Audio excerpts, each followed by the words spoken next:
ঢাকা আরিচা মহাসড়কের মানিকগঞ্জের শিবালয় উপজেলার উথুলিতে জেলার একমাত্র বিআরটিসি ড্রাইভিং প্রশিক্ষণ কেন্দ্র।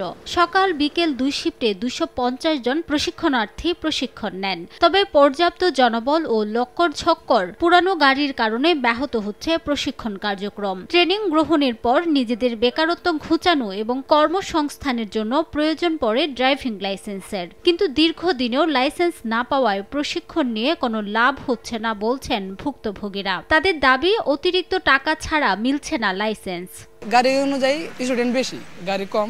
আমরা সময় দিয়ে এসে দাঁড়ায় থাকি, একটু ঝক্কর বক্কর গাড়ি। যারা টাকা দিয়ে লাইসেন্স করে তারা অতি দ্রুত লাইসেন্স পায়, কিন্তু আমরা এখানে প্রশিক্ষণ নেওয়ার পরে আমাদেরকে দীর্ঘদিনের একটা সময় গ্যাপ থাকে, আমরা লাইসেন্সটা পাই না। কারণবশত যে কোনো সমস্যার ক্ষেত্রে হয়তো লাইসেন্সটা পাই না, এর কারণে আমাদের যে কোনো জায়গায় যে কোনো চাকরির জন্য আবেদন করতে আমাদের সমস্যা হয়। 22-23 এখানে ট্রেনিং করেছি, তো আমি এখনো লাইসেন্স পাই নাই। তো আমার পরে যারা ট্রেনিং করছে তারা লাইসেন্স পাইছে। এদিকে বিআরটিসি বলছে লক্কর-ঝক্কর প্রশিক্ষণ গাড়ির পরিবর্তে ম্যানুয়াল পদ্ধতির নতুন প্রশিক্ষণ গাড়ি দেয়া হবে। আর বিআরটি এর কর্মকর্তা বলছেন, সফটওয়্যার জটিলতায় বন্ধ রয়েছে লাইসেন্স প্রিন্টিং। তবে ই-লাইসেন্সের মাধ্যমে কার্যক্রম চালানো যাবে বলেও জানান তিনি। এইখানে গাড়িগুলোর একটু আধুনিকরণ দরকার, যেটা আমি আগেও বলেছি। ইতিমধ্যে আমাদের কর্তৃপক্ষ অলরেডি উদ্যোগ গ্রহণ করেছে গাড়িগুলো রিপ্লেস করে নতুন গাড়ি নিয়ে আসার জন্য। যারা নাকি স্লিপ নিয়ে আসেন, সেই স্লিপগুলো ই-লাইসেন্স পেপারে পরিণত করা যায়।